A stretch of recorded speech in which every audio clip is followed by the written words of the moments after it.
welcome back to my channel. My name is Rene, aka Towncrierr. First of all, I would like to say Happy New Year to everyone, and I hope you had a wonderful holiday. So thank you so much for coming back to my channel. Today we're going to be talking about customer services as usual, but the topic that we're talking about today is disputes, how to avoid them and how to resolve them when they do finally arise. Now, we all know that business isn't easy and it is impossible to please everybody, but there are certain things that you can do to make sure that your disputes are as minimal as possible. It is important to know that every customer has different expectations, and so therefore they need different kinds of attention and they need different kinds of services. If you want to be a successful business owner, you have to take every necessary precaution to make sure that your disputes are as minimal as possible.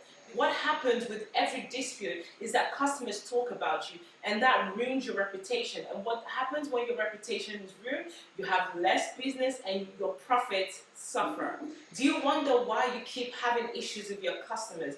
Do you often think about why your customers are difficult and why you keep having issues with them? If that is the case, then you need to ask yourself these questions. What am I doing wrong?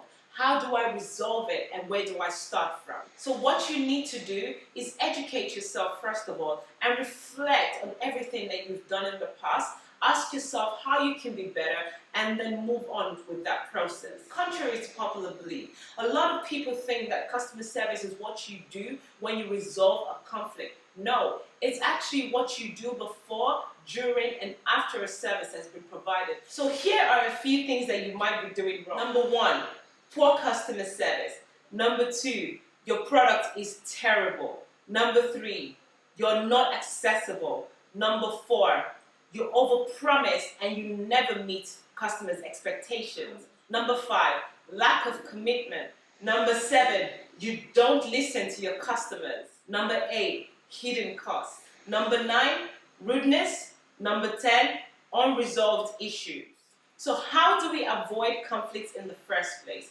You must be at your A game at all times and always show up whenever your customers are involved. Always exceed their expectations and always give them exactly as you've promised. Now, the first thing to do is to improve on your customer service.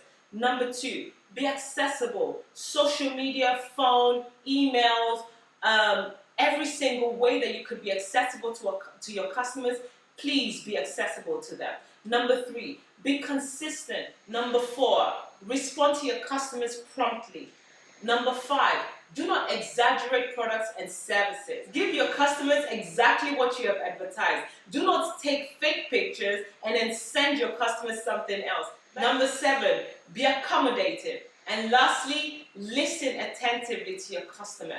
Every single tip that your customer gives to you or every complaint is a way for you to be better. Yes, customers can be so difficult, and it is possible to always resolve conflicts every single day. But if you do things the right way, your conflict resolution can be reduced drastically.